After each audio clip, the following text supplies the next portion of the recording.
नमस्कार बच्चों। आज के इस एपिसोड में इस वीडियो में हम बात करेंगे क्लास 9 जियो की यानी कि क्लास 9 भूगोल की और कंटिन्यू रखेंगे हमारी क्लास 9 एसएसटी सोशल साइंस की मोस्ट इंपॉर्टेंट क्वेश्चंस की सीरीज को। ये जो हमारी क्लास 9 एसएसटी की मोस्ट इंपॉर्टेंट क्वेश्चंस की सीरीज है, ये इस यूट्यूब चैनल की मोस्ट पॉपुलर सीरीज भी है। इस सीरीज में हम chapter wise most important questions आपके साथ शेयर करें। हिंदी मीडियम में अलग से वीडियो आपको दिया जाता है और इंग्लिश मीडियम के स्टूडेंट्स के लिए अलग से वीडियो शेयर किया जाता है। इस सीरीज में हमने उन सभी क्वेश्चंस को इंक्लूड किया जो चैप्टर के मेन थीम को कवर करते हैं या चैप्टर के मेन कंसेप्ट को कवर करते हैं, या फिर वो क्वेश्चंस इंक्लूड किए गए हैं जो कंटिन्यूसली आपके एग्जाम में रिपीट होते रहते हैं, चाहे आपका पीटी एग्जाम हो, चाहे आपके मिड टर्म एग्जाम हो, चाहे आपके एनुअल एग्जाम हो। तो इस टाइप से ये पूरी सीरीज है वो आपके लिए तैयार की गई है। और जब आप कमेंट सेक्शन में जाओगे बाकी जो चैप्टर हमने कवर किए तो वहां जाकर के आपको एक आइडिया भी लगेगा कि मोस्ट ऑफ द क्वेश्चंस, यानी कि अगर आपको 95% तक स्कोर करना है, 95 to 100 तक जाना है, तो आप अगर इन क्वेश्चंस को कर लेते हो तो ये आपके लिए मोर देन इनफ रहते हैं। आज के अगर इस वीडियो या एपिसोड की बात की जाए तो यहाँ पे हम क्या करने वाले हैं, हम आपके क्लास 9 जियो के थर्ड चैप्टर अफवाह ड्रेनेज के मोस्ट इंपॉर्टेंट क्वेश्चंस डिस्कस करेंगे। सबसे पहले हम बात करेंगे आपके very short answer type questions, यानी कि 1 मार्कर क्वेश्चन को डिस्कस करने वाले हैं। उसके बाद आपके 3 मार्कर और 5 मार्कर क्वेश्चंस है वो शेयर किए जाएंगे। तो चलिए शुरुआत करते हैं हम इस एपिसोड की, इस वीडियो की।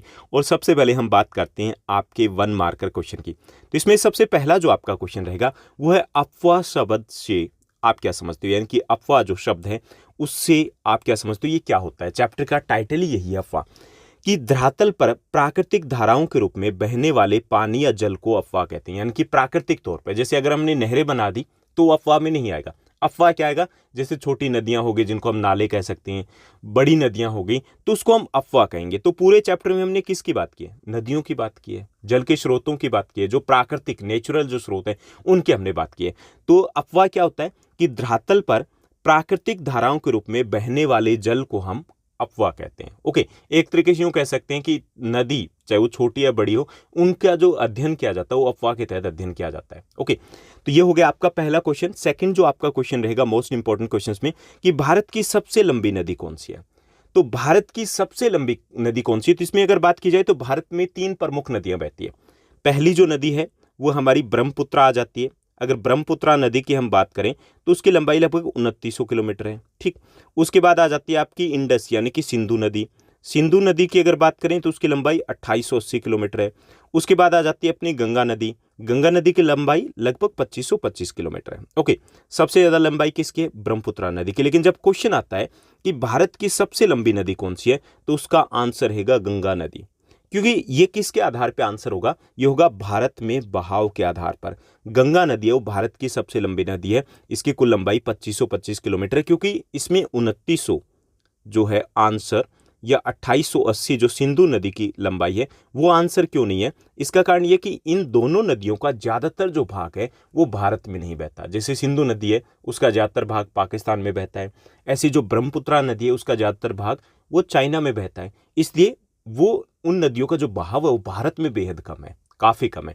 इसलिए भारत में बहने वाली सबसे लंबी जो नदी है वो गंगा नदी है और इसकी कुल लंबाई 2525 किलोमीटर है। क्लियर। चलिए अगले क्वेश्चन की बात करते हैं। अगला जो हमारा प्रश्न रहेगा, अगला हमारा प्रश्न है कि भारत की सबसे लंबी सहायक नदी कौन सी है, ये हमें बताना है। अब ये सहायक नदी क्या होती है कि वो नदी जो खुद किसी महासागर या झील में नहीं गिरती, सागर महासागर या झील में नहीं गिरती, बल्कि किसी दूसरी नदी में मिल जाती है, उसे बोलते हैं सहायक नदी। तो भारत की सबसे लंबी सहायक नदी यमुना नदी है। ये गंगा नदी में मिलती है इलाहाबाद के पास, और लगभग 1400 किलोमीटर के आसपास इसका कुल इसकी लंबाई है। ओके, तो ये भारत में बहने वाली सबसे लंबी सहायक नदी है, क्योंकि ये खुद तो किसी सागर महासागर या झील में नहीं गिरी बल्कि किसी दूसरी नदी में गिरी है। तो ये किस में गिर रही है, ये गंगा नदी में गिरी है। तो किसकी सहायक नदी हुई, ये गंगा नदी की सहायक नदी है। ओके, उसके बाद अगला जो हमारा प्रश्न दिया गया, अगला जो हमारा क्वेश्चन दिया गया कि विश्व का सबसे बड़ा नदी द्वीप कौन सा है। अब ये द्वीप क्या होता है, द्वीप एक स्थलीय भाग होता है जो चारों ओर से पानी से घिरा होता है, उसको बोलते हैं हम द्वीप, आइलैंड बोलते हैं। नदी द्वीप क्या होता है कि कभी कभी कई बार ऐसा होता है कि नदी की अगर चौड़ाई अधिक है तो उसके बीच में द्वीप पाया जाता है, यानी कि बीच में स्थलीय भाग होता है, चारों तरफ से पानी बह रहा होता है, इस टाइप से। ओके, तो इसमें हमें क्या पूछा गया, हमसे पूछा गया कि विश्व का सबसे बड़ा नदी द्वीप कौन सा है। तो विश्व का सबसे बड़ा नदी द्वीप है वो माजुली द्वीप है। और कहाँ, ये ब्रह्मपुत्र नदी में है, असम में ये पाया जाता है। यानी कि सबसे बड़ा नदी द्वीप है, यानी कि चारों तरफ से पानी बह रहा है और बीच में एक द्वीप बना हुआ है और उसके ऊपर लोग रहते भी हैं। ओके, तो ये हमारा क्वेश्चन बहुत इंपॉर्टेंट क्वेश्चन है ये आपके एग्जाम के पॉइंट ऑफ व्यू से कि विश्व का सबसे बड़ा नदी द्वीप कौन सा है, तो माजुली द्वीप है। और कहाँ है, कौन सी नदी में, ब्रह्मपुत्रा नदी में। कौन से राज्य में, ये असम राज्य में है। ओके, उसके बाद नेक्स्ट जो हमारा क्वेश्चन रहेगा, फिफ्थ हमारा क्वेश्चन दिया गया कि किस नदी को तिब्बत में सांपो या सांगपो के नाम से जाना जाता है। ये हमें बताना है कि कौन सी नदी है जिसको तिब्बत में सांपो या सांगपो कहा जाता है, तो वो है ब्रह्मपुत्रा नदी। ये उल्टा भी पूछा जा सकता है कि ब्रह्मपुत्रा नदी को तिब्बत में किस नाम से जाना जाता है, तो सांपो या फिर सांगपो नाम से जाना जाता है। वैसे तो इसका सांगपो है, उसका अर्थ इसके लंबाई से या फिर इसके रास्ते से नहीं होता, लेकिन हिंदी में बात करें तो ये वास्तविक बल खाती हुई चलती है, तो वो सांप की तरह ही चलती है। लेकिन तिब्बती जो भाषा है, चाइनीज जो भाषा है, उसमें इसका कुछ अलग ही अर्थ निकलेगा। ओके, तो किस नदी को तिब्बत में सांपो या सांगपो के नाम से जाना जाता है, तो ब्रह्मपुत्रा नदी है। उसके बाद सिक्स्थ क्वेश्चन देखिए, सिक्स्थ क्वेश्चन है सिंधु, गंगा और ब्रह्मपुत्र नदियां हैं, उनकी लंबाई कितनी है, क्योंकि इनमें से किसी एक नदी की लंबाई पूछी जा सकती है, इंपॉर्टेंट है ये। तो सिंधु नदी है, उसकी कुल लंबाई है 2880 किलोमीटर, इसका ज्यादातर भाग पाकिस्तान में बहता है। उसके बाद है गंगा नदी, इसकी कुल लंबाई है 2525 किलोमीटर। उसके बाद तीसरे नंबर पे है ब्रह्मपुत्रा नदी, इसकी कुल लंबाई है 2900 किलोमीटर। इसमें से अगर भारत में बहाव के आधार पर बात की जाए तो भारत की सबसे लंबी नदी गंगा नदी होगी। ओके, उसके बाद नेक्स्ट क्वेश्चन को देखिए, अगला जो हमारा प्रश्न रहेगा, अगला हमारा प्रश्न है कि दक्षिण भारत की सबसे लंबी नदी कौन सी है। ओके, तो दक्षिण भारत की सबसे लंबी नदी है वो गोदावरी नदी है, जिसकी कुल लंबाई लगभग 1465 किलोमीटर है। ओके, कितनी है, लगभग 1465 किलोमीटर के आसपास है। उसके बाद आठवां क्वेश्चन दिया गया कि किस नदी को दक्षिण गंगा या वृद्ध गंगा के नाम से जाना जाता है। तो जो गोदावरी नदी है उसे ही दक्षिण गंगा या वृद्ध गंगा के नाम से जाना जाता है। एक तो ये कि गंगा नदी जैसे उत्तरी भारत में उसकी लंबाई काफ़ी ज़्यादा है, इससे दक्षिण भारत में गोदावरी नदी की लंबाई ज़्यादा है। दूसरा, जैसे कि गंगा नदी को उत्तरी भारत में पवित्र माना जाता है, वैसे ही दक्षिणी भारत में गोदावरी नदी को पवित्र माना जाता है। ओके, तो इसलिए इसे वृद्ध गंगा, दक्षिण गंगा, साउथ गंगा, ओल्ड गंगा, इस प्रकार के नामों से भी जाना जाता है। उसके बाद नेक्स्ट हमारा क्वेश्चन रहेगा 1 मार्कर में, अगला जो हमारा प्रश्न है कि अरब सागर में गिरने वाली 2 प्रमुख नदियों के नाम बताइए। बहुत बार इस टाइप के क्वेश्चन पूछे जाते हैं कि वैसे तो हमारे साउथ इंडिया की अगर बात की जाए, दक्षिण भारत की अगर बात की जाए, तो दक्षिण भारत का जो ढाल है, ढाल कैसे है, वो इस साइड में। तो ज्यादातर नदियाँ, जैसे यहाँ से महानदी हो गई, यहाँ से गोदावरी नदी हो गई, ओके, यहाँ से कृष्णा नदी हो गई, यहाँ से कावेरी नदी हो गई, ये सारी नदियाँ कहाँ गिरती है, बंगाल की खाड़ी में, यहाँ गिरती है। ओके, क्योंकि ढाल इस साइड रह गया, पश्चिम से पूर्व की तरफ है। लेकिन कुछ बड़ी नदियों की बात की जाए तो कुछ बड़ी नदियां हैं जो कहाँ गिरती है, वो अरब सागर में गिरती है, इस साइड में। तो उन 2 बड़ी नदियों के हमें नाम बताने हैं। तो 2 बड़ी नदियां कौन सी है, एक तो आ जाती है नर्मदा नदी, ओके, दूसरी है यहाँ से तापी नदी। तो नर्मदा नदी और तापी नदी दोनों कहाँ गिरती है, अरब सागर में गिरती है। वैसे तो ये कहा जाए तो ये खंबात की खाड़ी आ जाती है यहाँ पे। कौन सी खाड़ी है, खंबात की खाड़ी है ये, इसको जो बोलेंगे। खाड़ी क्या होती है कि वो जलीय भाग जो 3 ओर से जमीन से गिरा हो, तो उसको हम खाड़ी बोलते हैं। तो ये खंबात की खाड़ी में गिरती है। इस टाइप का क्वेश्चन भी आ जाए, अरब सागर में गिरने वाली 2 नदियां कौन सी हैं, तो प्रमुख 2 नदियों में नाम आता है नर्मदा और ताप्ती, या फिर इसको आप तापी भी कह सकते हो। उसके बाद नेक्स्ट जो हमारा क्वेश्चन रहेगा, अगला जो प्रश्न है कि प्रायद्वीपीय भारत की कौन सी 2 प्रमुख नदियां जो डेल्टा नहीं बनाती है। अब डेल्टा क्या होता है कि जैसे नदी किसी भी तट के ऊपर गिरने वाली होती है, मान लीजिए कि किसी भी सागर या महासागर में गिरने वाली है, तो क्या होता है कि लास्ट में जाकर के उसका ढाल कम हो जाता है। ओके, ढाल कम हो गया, लेकिन गाद बहुत ज़्यादा होता है, मिट्टी वगैरह वो ज़्यादा होती है। ढाल कम तो मतलब स्पीड कम, स्पीड कम मतलब ताकत कम, शक्ति कम, तो गाद बीच में ही जमा हो जाता है, तो नदी ऐसे धाराओं में बंट जाती है, ऐसे धाराओं में बंट जाती है। तो एक त्रिभुजाकार आकृति का निर्माण करती है। ये त्रिभुजाकार गाद वाली जो आकृति होती है, दलदली जो जमीन होती है, उसे बोलते हैं डेल्टा। खेती के लिए बड़ा उपजाऊ होता है, कृषि के लिए बहुत उपजाऊ इलाका होता है। तो इसके लिए क्या शर्त होती है, एक शर्त ये होती है कि ढाल कम होना चाहिए तभी बनेगा। अगर ढाल तेज हो तो गाद तो पीछे से लेके आएगी, लेकिन सीधा सीधा जंप मार देगी सागर में। अब यहाँ पर प्रायद्वीपीय भारत की 2 जो नदियां हैं, 2 प्रमुख नदियां, नर्मदा और तापी, जो अरब सागर में गिरती है, डेल्टा नहीं बनाती। क्यों नहीं बनाती है, एक तो ये कि ये बहुत पुरानी नदियां हैं और वहाँ पे गाद की मात्रा कम होती है। दूसरा ये कि ढाल कम नहीं हो पाता, स्पीड में आती है और फुल स्पीड में जंप मार जाती है अरब सागर में सीधे, इसलिए डेल्टा नहीं बनाती है। तो ये 2 नदियां जो अरब सागर में गिरती है, और यही वो 2 नदियां हैं दक्षिण भारत की प्रमुख नदियों में से जो डेल्टा नहीं बनाती। बाकी सभी जो प्रमुख नदियां हमारे देश की, वो सभी नदियां डेल्टा बनाती है। उनका डेल्टा छोटा या बड़ा हो सकता है, लेकिन नर्मदा और तापी नदियां डेल्टा बिल्कुल नहीं बनाती है। ओके, उसके बाद अगले क्वेश्चन की बात करेंगे। अगला जो हमारा प्रश्न रहेगा, अगला प्रश्न है कि विश्व का सबसे बड़ा डेल्टा कौन सा है, ये हमें बताना है। तो विश्व का सबसे बड़ा जो डेल्टा है वो है सुंदरवन डेल्टा, जिसको हम गंगा ब्रह्मपुत्रा डेल्टा भी कह सकते हैं, क्योंकि गंगा और ब्रह्मपुत्रा नदियां हैं वो मिलकर के इस डेल्टा का निर्माण करती है। वैसे जो गंगा और ब्रह्मपुत्र नदियां हैं, दोनों की दोनों जो नदियां, ये नदियां बांग्लादेश में चली जाती है। बांग्लादेश में गंगा को बोलते हैं पद्मा, और जो ब्रह्मपुत्रा को बोलते हैं जमुना। दोनों मिल जाती है तो बन जाती है मेघना, और ये जो मेघना यही वो डेल्टा बनाती है। तो उसको हम सुंदरवन डेल्टा भी कह सकते हैं, और उसको गंगा ब्रह्मपुत्रा डेल्टा भी कहा जाता है। सुंदरवन डेल्टा का मतलब ये नहीं कि वो सुंदर है, इसका नाम रखने का कारण ये है कि उसमें सुंदरी नामक वृक्ष है वो ज़्यादा पाए जाते हैं, सुंदरी नामक पेड़ है वो ज़्यादा मिलते हैं, इसलिए इसको हम सुंदरवन डेल्टा के नाम से भी जानते हैं। उसके बाद नेक्स्ट जो हमारा क्वेश्चन रहेगा, अगला जो हमारा प्रश्न है मोस्ट इंपॉर्टेंट क्वेश्चंस की सीरीज में, वह कि किन दो नदियों के संगम से गंगा नदी का नामकरण होता है। हम ये बताना कि गंगा नदी वास्तव में एक नदी नहीं होती, जब ये निकलती है तो दो छोटी छोटी धाराएं निकलती है, वो दोनों जब आपस में मिल जाती है तो तब गंगा नाम पड़ता है। तो देवप्रयाग नामक स्थान पर अलकनंदा और भागीरथी दो नदियां हैं, इनके मिलने से गंगा नदी का नाम गंगा नदी पड़ता है। कहाँ मिलती है? देवप्रयाग नामक स्थान पर मिलती है। कौन सी दो धाराएं? अलकनंदा और भागीरथी। ओके, इनके मिलने से गंगा नदी का नामकरण होता है। उसके बाद अगला जो हमारा क्वेश्चन रहेगा 13th, हमें क्वेश्चन दिया गया कि जल विभाजक से आप क्या समझते हैं, ये हमें बताना है। जल विभाजक क्या होता है? इंपॉर्टेंट एक टर्म दी गई आपकी NCERT की बुक में। तो दो नदियों के बीच की जो उच्च भूमि होती है उसे जल विभाजक कहते हैं। जैसे अंबाला है, वो सिंधु और गंगा नदी तंत्रों के बीच में जल विभाजक है। जैसे मान लीजिए कि यहाँ अंबाला है, यहाँ से हमारी यमुना नदी बह रही है, यहाँ से गंगा नदी बह रही है, इधर से हमारे यहाँ पे पंचनद 5 नदियाँ बहती है जो किस में गिरती है? इंडस रिवर में गिरती है। तो बीच में अंबाला आ गया, वो क्या? उच्च भूमि है। तो ये क्या करता है? स्पष्ट तौर पे दो नदी तंत्रों को अलग करता है कि इस साइड आधा ढाल का पानी इस साइड जाएगा, इस ढाल का इधर का पानी इस साइड में जाएगा। तो दो नदी तंत्रों को अलग कर दिया ना। एक ऊंची जमीन है जिसने अलग अलग कर दिया कि इधर का पानी है इस साइड जाएगा, दूसरी साइड का पानी है वो दूसरी साइड जाएगा। ओके, तो उसे बोलते हैं जल विभाजक, यानी कि दो नदियों के बीच की उच्च भूमि को जल विभाजक कहते हैं, जो दो नदियों के पानी को स्पष्ट रूप से अलग अलग करती है, उनके इलाकों को स्पष्ट रूप से अलग करती है। जैसे कि अंबाला का एग्जांपल हम दे सकते हैं कि ये सिंधु और गंगा नदी तंत्र के बीच में जल विभाजक है। उसके बाद नेक्स्ट क्वेश्चन है कि द्वाब शब्द का क्या अर्थ होता है? द्वाब क्या होता है? दो का अर्थ होता है दो, और आप का अर्थ होता है जल, यानी कि दो नदियों के बीच की जो जमीन होती है उसको बोलते हैं द्वाब। जैसे ये नदी बह रही है, ये नदी बह रही है, बीच का जो भूभाग जमीन आ गई उसको द्वाब कहेंगे। जैसे पंजाब, पंजाब यानी कि 5 आप, जो पंजाब है उसका नाम भी इसी तरीके से रखा गया कि वहां पे 5 नदियां बहती है और 5 नदियों के बीच की वो जमीन है, तो इसका नाम रख दिया पंजाब। मान लीजिए 6 नदियां होती तो क्या होता? छाब हो जाता। ओके, तो द्वाब का क्या है कि दो का अर्थ होता है दो और आप का अर्थ होता है जल, यानी कि दो नदियों के बीच की जो जमीन होती है, भूभाग होता है, उसे द्वाब बोला जाता है। ओके, जैसे आपने काफ़ी सारे पंजाबी सॉन्ग अगर सुने तो उसमें द्वाबे के नाम आता है, तो द्वाबा मतलब दो नदियों के बीच का इलाका, और जो आमतौर पर दो नदियों के बीच का इलाका होगा वो काफ़ी उपजाऊ भी होता है। ओके, उसके बाद नेक्स्ट जो हमारा क्वेश्चन रहेगा, अगला जो हमारा प्रश्न है, अगला प्रश्न दिया गया कि सिंधु नदी की प्रमुख सहायक नदियां कौन सी है, ये हमें बताना है। तो सिंधु नदी की प्रमुख जो सहायक नदियां वो 5 नदियां जो पंजाब से होकर के जाती है, वो है सतलुज, व्यास, रावी, झेलम और चेनाब।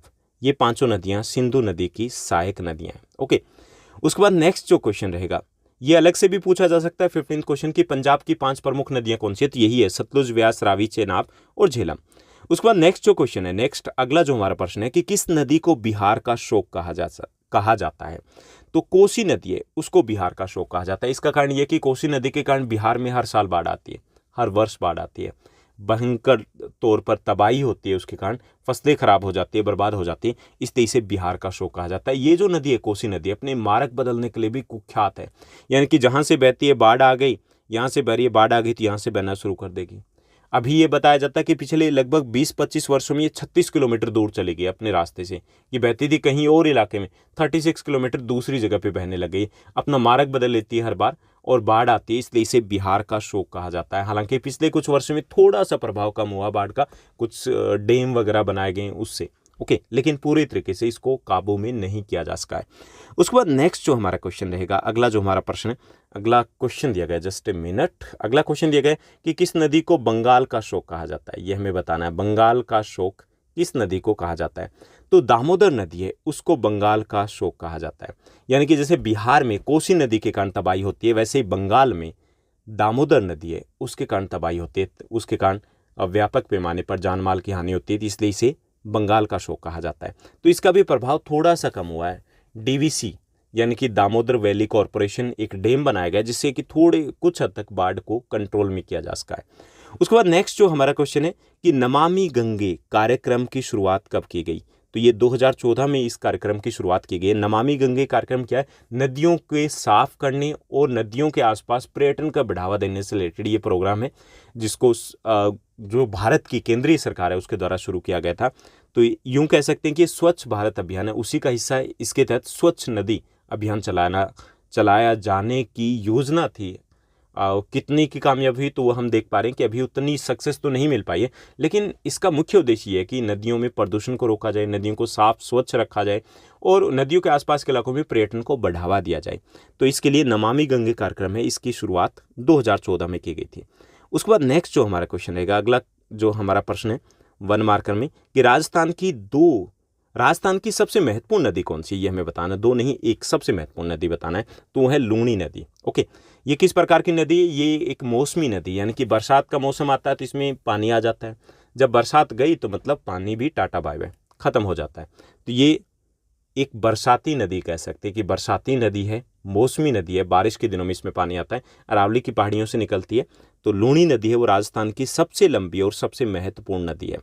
उसके बाद नेक्स्ट जो हमारा क्वेश्चन रहेगा 20th क्वेश्चन है, 20वां प्रश्न है कि देश की सबसे बड़ी खारे और मीठे पानी की झीलें कौन सी है? तो देश की सबसे बड़ी खारे पानी की झील है चिल्का झील, उड़ीसा में है ये, और सबसे बड़ी मीठे पानी की झील है वो वूलर झील है, ये जम्मू और कश्मीर केंद्र शासित प्रदेश में है।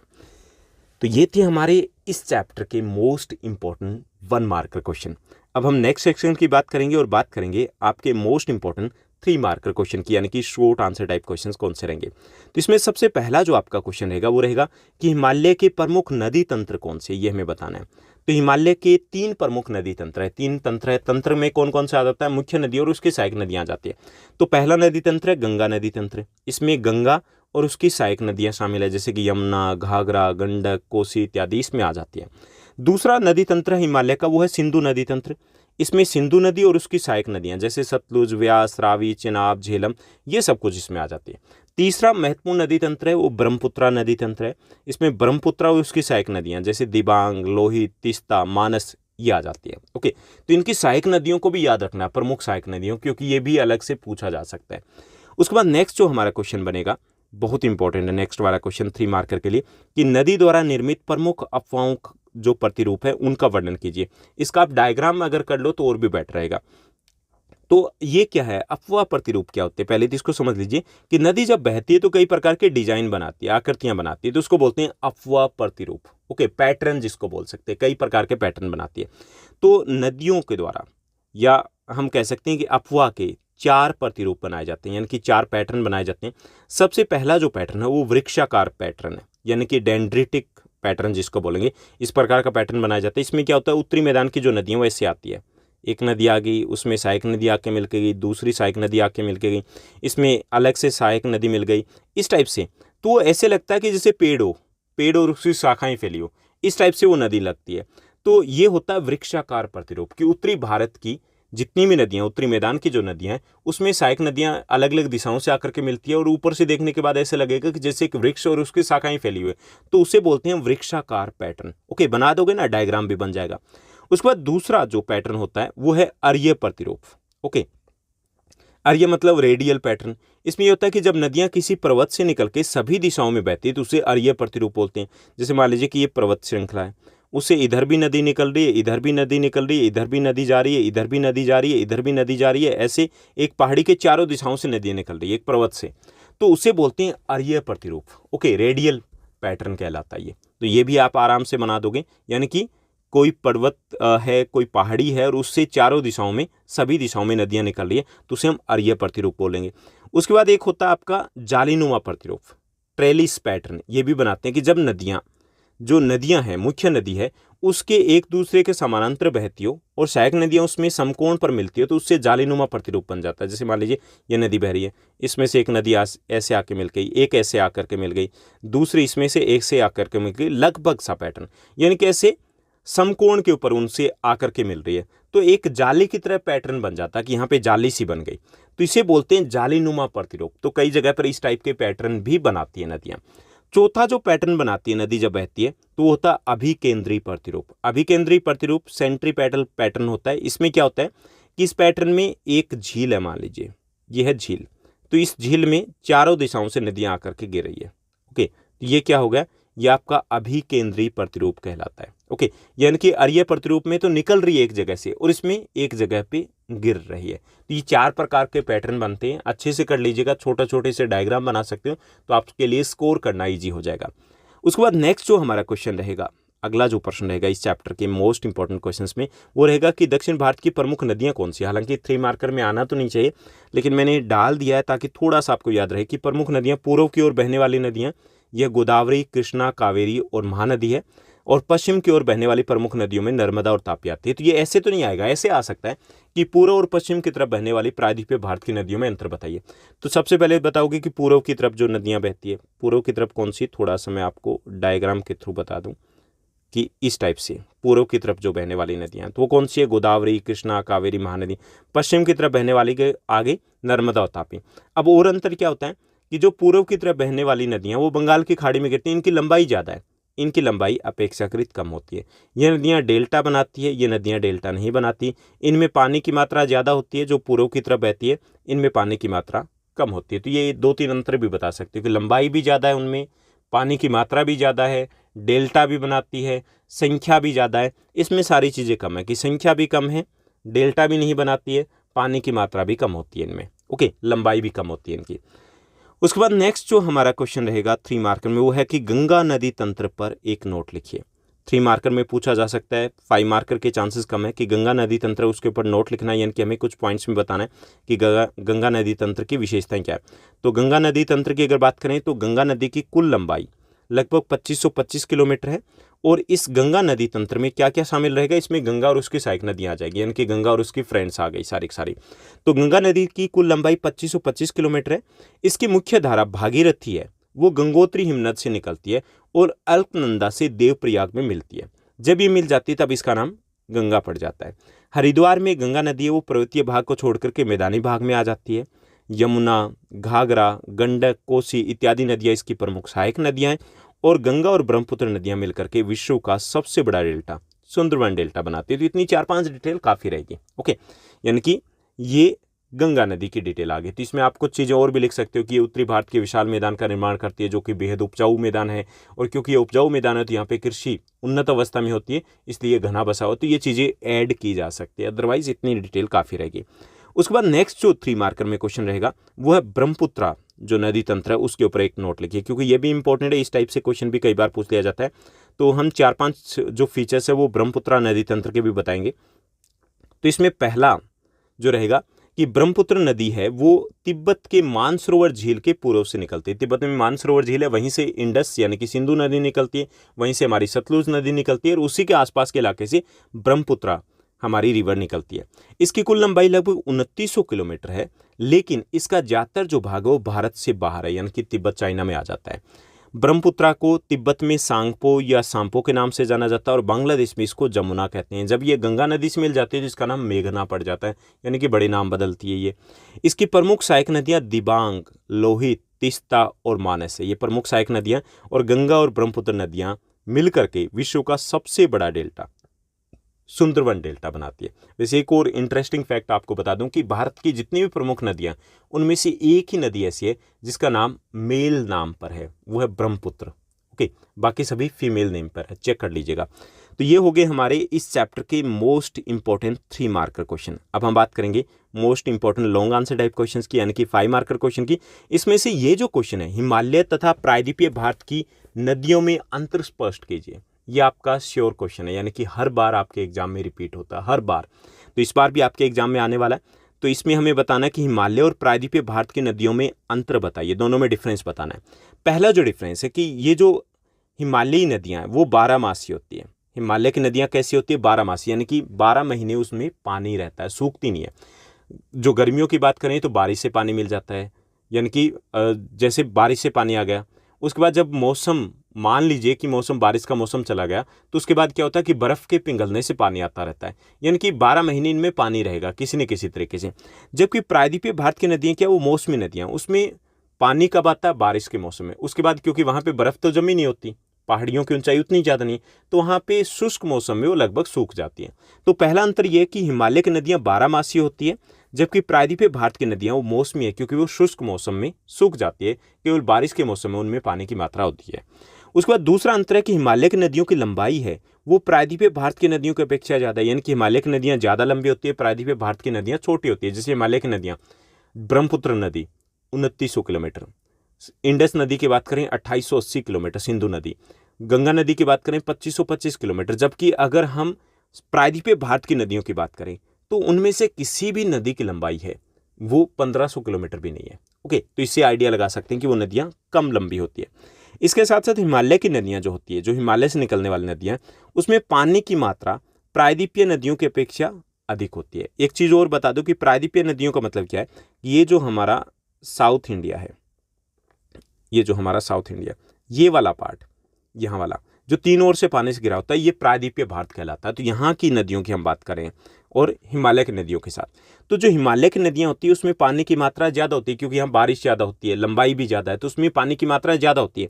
जबकि प्रायद्वीपीय भारत की जो नदियाँ हैं उसमें पानी की मात्रा कम होती है। ओके, चौथा अंतर है कि हिमालय की नदियाँ 12 मासी होने के कारण सिंचाई के लिए ज़्यादा इंपॉर्टेंट है, क्योंकि इसमें पूरे 12 महीने पानी रहता है, पहली चीज़। जबकि प्रायद्वीपीय जो नदियाँ होती है वो कम इंपॉर्टेंट है, क्यों? एक तो वो मौसमी है, क्योंकि पानी कब रहेगा, बारिश के दिनों में पानी में रहेगा, बाकी दिनों में पानी ही नहीं रहता। दूसरा है कि वो उबड़ खाबड़ भाग से गुजरती है, तो उसके कारण नहरें वगैरह निकालना भी मुश्किल होता है। तो हिमालय की जो नदियाँ वो 12 मासी होने के कारण, समतल भाग से बहने के कारण सिंचाई के लिए ज़्यादा इंपॉर्टेंट है। ओके, इरिगेशन के लिए। प्रायद्वीपीय भारत की नदियाँ वो इतनी इंपॉर्टेंट नहीं है। इसके साथ साथ हिमालय की नदियों की अगर बात करें तो हिमालय की नदियाँ क्योंकि समतल मैदानों से होकर के बहती है, उबड़ खाबड़ इलाके से होकर के नहीं बहती, इसके कारण जल परिवहन के लिए ज़्यादा महत्वपूर्ण है। ओके, जबकि प्रायद्वीपीय नदियाँ हैं वो केवल तटीय इलाकों में जल परिवहन के लिए महत्वपूर्ण है, क्योंकि बाकी इलाकों में तो ऊपर नीचे होकर के बह रही है, तो वहाँ पे नावें नहीं चलाई जा सकती। जबकि हमारी जो हिमालय की नदियाँ, जैसे हम अगर गंगा नदी की बात करें तो इलाहाबाद से लेकर के हम लगभग कोलकाता तक, वहाँ तक नावें चलाई जा सकती है। ऐसे ही ब्रह्मपुत्र नदी की बात करें, सदिया से लेकर के धुबरी तक नावें चलाई जा सकती है। जबकि प्रायद्वीपीय भारत की नदियाँ केवल तटीय इलाकों में नौकागम्य है, नावें चलाई जा सकती है, तो जल परिवहन के लिए वो कम इंपॉर्टेंट है। हिमालय की जो नदियाँ उनका जल ग्रहण क्षेत्र बड़ा होता है, बड़े इलाके से घूम करके जाती है, बड़े इलाके से होकर के जाती है, और कई सहायक नदियाँ उनमें पानी अपना गिराती है। जबकि प्रायद्वीपीय भारत की नदियाँ उनका जल ग्रहण क्षेत्र अपेक्षाकृत छोटा है, क्योंकि उनकी लंबाई कम है। हिमालय की नदियाँ वो मैदानी भागों में विसर्प का निर्माण करती है। विसर्प क्या होते हैं? नदी विसर्पण का मतलब होता है ऐसे बल खाती हुई चलती है जो हिमालय की नदियाँ। जबकि प्रायद्वीपीय क्षेत्र में बहने वाली नदियाँ आमतौर पे सीधे मार्ग से चलती है और बहुत कम नदी विसर्प बनाती है, क्योंकि वहाँ पे क्या है, पहाड़ी इलाका है, ओके, पठारी इलाका है, तो वहाँ से वो सीधे रास्ते से चलेगी। जबकि मैदानी भाग में जो उत्तरी भारत की नदियाँ, हिमालय की नदियाँ चलती है, तो वो मिट्टी का कटाव आसानी से कर देती है, इस टाइप से वो चलती है। तो एक ये भी अंतर है। इसके साथ साथ एक और अंतर भी है। अंतर है कि मैदानी भागों में बहने के कारण हिमालय की कुछ नदियाँ अपना मार्ग भी परिवर्तन कर लेती है। जैसे कि बाढ़ आई, यहाँ से बह रही थी, 20 किलोमीटर दूर से बहना शुरू कर देगी, बाढ़ आई, वहाँ से बहना शुरू कर दिया।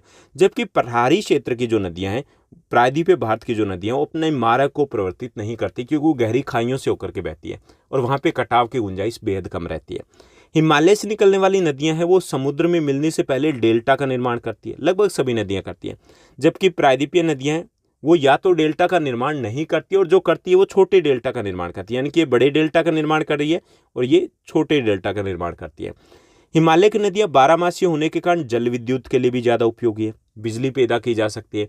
जबकि प्रायद्वीपीय भारत की नदियाँ उतनी महत्वपूर्ण नहीं, क्योंकि उनमें मौसमी नदियाँ हैं, शुष्क मौसम में पानी नहीं रहता, तो जल विद्युत कैसे उसमें हम जनरेट कर पाएंगे। ओके, तो ये प्रमुख अंतर रहेंगे। तो मैंने 10 अंतर बता दिए, 5, 6, 7 भी अगर आपके हो जाए तो आपके लिए मोर देन इनफ रहेंगे। ओके, तो बहुत इंपॉर्टेंट, अगर एक क्वेश्चन को चूज करना हो कि इस चैप्टर में से जो श्योर हर बार आता है, तो वो यही क्वेश्चन है जो 5 मार्कर में हर बार दिखाई देता है। चलिए नेक्स्ट क्वेश्चन की बात करते हैं। आपके लॉन्ग आंसर टाइप क्वेश्चन में सेकंड, इस चैप्टर का जो सेकंड मोस्ट इंपॉर्टेंट क्वेश्चन रहेगा वो है नदियों का महत्व स्पष्ट कीजिए, हमें बताना है। यानी कि नदियाँ हैं वो हमारे लिए इम्पोर्टेंट है, कैसे इंपॉर्टेंट है ये हमें आपको एक्सप्लेन करना है। तो यहाँ पे कुछ चीज़ें हमारे लिए मुश्किल हो गई है, क्योंकि यहाँ से मेरा पेन गायब हो चुका है, लेकिन मैं आपको रीड करके बता दूंगा कि नदियों का महत्व हमें स्पष्ट करना है। तो पहला जो इसका महत्व है, जैसे इंपॉर्टेंस इसमें दी गई, सिंचाई की सुविधा की पहली इंपॉर्टेंस क्या होती है कि जो नदियाँ हैं वो सिंचाई की सुविधा हमें मिलती है कि उनमें पानी बहता है और उनसे नहरें निकाली जाती है, और नहरें निकाल के क्या करते हैं, हम सिंचाई की सुविधा देते हैं, खेतों तक पहुंचाते हैं पानी को, और इससे कृषि का उत्पादन में बढ़ोतरी होती है, यानी कि कृषि का आधार भी कह सकते हैं। दूसरा पॉइंट, ये कृषि का आधार भी होती है क्योंकि इससे ही 12 मासी पानी उपलब्ध हो पाता है, क्योंकि अदरवाइज पहले कृषि क्या थी, बारिश के ऊपर डिपेंड करती थी, और बारिश तो 2 या 3 महीने तक ही सीमित रहती है ना, बाकी महीनों में हम फसलों को कैसे ले पाएंगे, तो उसके लिए नदियाँ महत्वपूर्ण होती है। इसके अलावा नौ संचालन के कार्य में भी आती है, यानी कि नौ संचालन के लिए भी महत्वपूर्ण होती है, नावों का संचालन किया जा सकता है, और आपको पता है कि जल परिवहन एक सस्ता परिवहन का साधन होता है, तो उसके लिए महत्वपूर्ण होती है। इसके अलावा नदियों से जल विद्युत को भी पैदा किया जाता है, नदियों के पानी को स्टोर किया जाता है, रोका जाता है बांध बना करके, आर्टिफिशियल लेक में, आर्टिफिशियल जो झील होती है उसमें, उसके बाद उस पानी को छोड़ा जाता है, उससे टरबाइन घुमा करके जल विद्युत भी पैदा की जाती है। इसके साथ साथ ये जो नदियाँ वो पर्यटन के लिए भी काफ़ी इंपॉर्टेंट होती है। पर्यटन के लिए लोग घूमने के लिए जाते हैं, जहाँ पे डैम बनाए जाते हैं नदियों के आसपास, तो आप भी देखते होंगे जब भी आप घूमने के लिए जाते हो तो नदी के आसपास ज़रूर जाओगे। ओके, तो जितने भी महत्वपूर्ण पर्यटन स्थल है वो भी नदियों के आसपास ही डेवलप होते हैं, तो उसके लिए भी महत्वपूर्ण होती है। इसके अलावा इनका सांस्कृतिक या धार्मिक महत्व भी होता है, जैसे हम गंगा नदी की बात कर रहे थे, गोदावरी नदी की बात कर रहे थे, तो उनको पवित्र भी माना जाता है। ओके, तो ये हो गया कि नदियाँ हमारे लिए कैसे महत्वपूर्ण है। तो यहाँ पे अब मैं पेन का यूज़ नहीं कर पा रहा हूँ क्योंकि कुछ टेक्निकल एरर हो गए, और ये वीडियो क्योंकि काफ़ी लंबा चला गया तो वो एडिटिंग वगैरह के झंझट में हमें नहीं पढ़ना है। उसके बाद नेक्स्ट जो हमारा लास्ट जो क्वेश्चन रहेगा इस चैप्टर के मोस्ट इंपॉर्टेंट क्वेश्चन में, वो है कि झीलें हमारे लिए कैसे महत्वपूर्ण है, ये हमें बताना है। तो झीलें हैं वो भी हमारे लिए बहुत महत्वपूर्ण होती है। पहले तो ये कि बाढ़ की रोकथाम करती है। मान लीजिए कि नदी में ओवरफ्लो हो गया, पानी ज़्यादा बारिश हो रही है, तो पानी वहाँ पर स्टोर हो जाता है झीलों में, तो इससे बाढ़ आने की संभावना थोड़ी कम हो जाती है। इसके साथ साथ नदी के बहाव को सुचारू भी करते हैं कि मान लीजिए कि ड्राई मौसम है, उसमें बारिश नहीं हो पा रही है, तो यहाँ से फिर वो नदी के साथ साथ पानी बहना शुरू कर देता है, तो इससे वो फ्लो बना रहता है। इसके साथ साथ जल विद्युत के निर्माण में भी इन झीलों के पानी का प्रयोग किया जाता है कि पूरे वर्ष पर है उससे बिजली पैदा की जाती है, जल विद्युत हाइड्रो इलेक्ट्रिसिटी है उसको जनरेट किया जाता है। इसके अलावा ये जलवायु है, यानी कि हमारा यूँ कह सकते हैं कि पर्यावरण का संतुलन है उसको बनाने में भी इसका बड़ा योगदान रहता है। इसके साथ साथ ये जलीय परितंत्र उसको संतुलित करती है, जलीय जीवन को ये मेंटेन करके रखते हैं, और पर्यटन को भी बढ़ावा मिलता है जैसे कि नदियों के आसपास। ओके, तो ये हमारा चैप्टर था और इस चैप्टर के मोस्ट इंपॉर्टेंट क्वेश्चंस। उम्मीद करता हूँ कि ये चैप्टर आपको अच्छे से समझ में आया होगा, आपके लिए काफ़ी ज़्यादा हेल्पफुल रहेगा। और इसके साथ साथ अगर बात की जाए तो बाकी सभी चैप्टर्स हैं उनके क्वेश्चंस ऑलरेडी आ चुके हैं, काफ़ी सारे चैप्टर्स के MCQs भी आ चुके हैं। तो अगर आपने उन वीडियोज़ को नहीं देखा तो क्या करना है, प्लेलिस्ट में जाना है, प्लेलिस्ट में class 9 SST most important questions की सीरीज़ दी गई, तो वहाँ पे आपको सारे वीडियोस मिल जाएंगे। इसके साथ साथ आपके इंग्लिश के, साइंस के, उन सब्जेक्ट्स के मोस्ट इंपॉर्टेंट क्वेश्चंस भी मैं पब्लिश कर चुका हूँ। तो आज के लिए बस इतना ही। Thank you, bye bye, have a nice day.